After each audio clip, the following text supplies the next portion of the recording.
చేసింది చిరు సహకారమైన మైమరపించే హాయినిస్తుంది. వెలిగించింది చిరు దివ్వైన అంధకారాన్ని అంతం చేస్తుంది. పూసింది చిరు పుష్పమైన పరిమళంతో రంజింపజేస్తుంది. చదివింది చిరు వాక్యమైన నడతని మార్చేసే శక్తినిస్తుంది.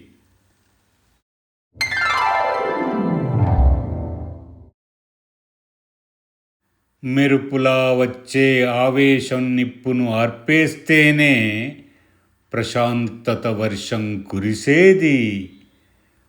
పురుగులా తొలిచే ఆలోచనల్ని చిదిమేస్తేనే శూన్యంలో దారి కనబడేది. చెరువులో జలం అలజడి చేస్తేనే పంట పొలాలు పరవశాన్ని పొందేది. పరుగులో పాదాలు పదనిసలు పాటిస్తేనే పందెం గమ్యాన్ని ముద్దిడేది.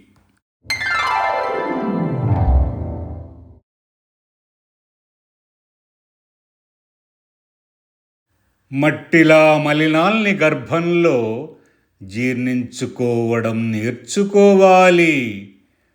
పచ్చని మొక్కలా మొలకెత్తి చిగురేయడానికి పూనుకోవాలి. అనుభవాక్షర లేపనంతో మనసు గాయాల్ని నయం చేయాలి. హృదయంలో ప్రేమ పుష్పాలను కుసుమించేలా శ్రమించాలి.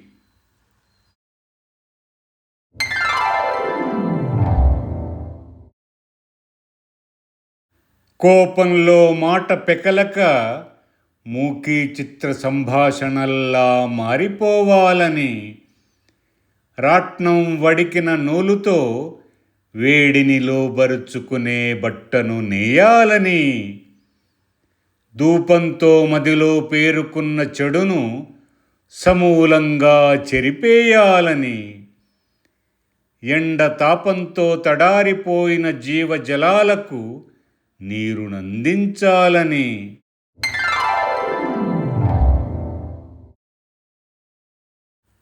ఉదయం నుండే మొదలై రాత్రైనా చల్లబడని భానుని కోపం.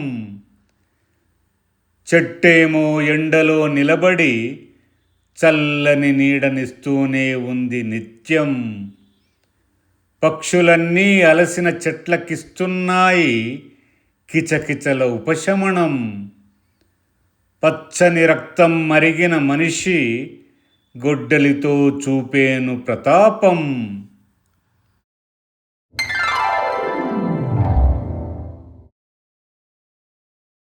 ఓడిపోయి చతికిలబడ్డవాన్ని ప్రేమతో వీపు తట్టి ఊరడించు.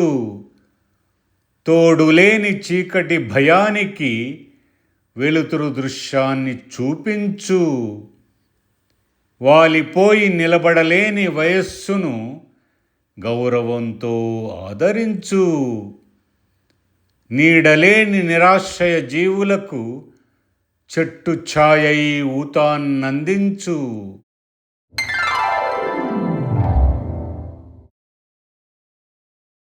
విరిసిన మల్లెపూల దండల సువాసన మూసి కంపుని మింగేసినట్టు, చిరిగిన కాగితంలో దక్కున్న అక్షరాలు జీవితానికి అర్థం చెప్పినట్టు, ఒరిగిన వృక్షం తనువంతా మానవ సేవకే తనను అర్పించుకున్నట్టు, కాటేసిన సర్పం మనిషిలో దాగిన కుటిలత్వానికి తలదించుకున్నట్టు.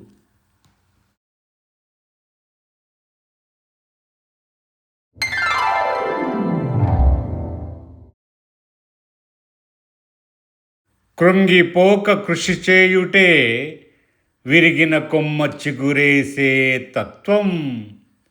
లొంగిపోక చేయు పోరాటమే రాజీకి రాజీనామా అస్త్రం. నింగిలో నేలను విడిచి చేయు సాము నిరర్ధక ప్రయత్నం.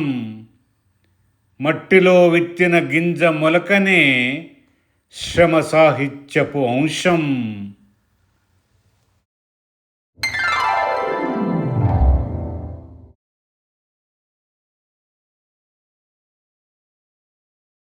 గుండె గూట్లోకి చొరబడ్డం తప్పేగా, లేకుంటే అనుమతి. మండే బాధను చల్లార్చునదే చొరవతో ఇచ్చే బహుమతి. చెప్పిన మాట పాటించని నాడు శూన్యమేగా పరపతి. అన్నీ తానై ముందుండి దీక్షగా నడిపించువాడే దళపతి.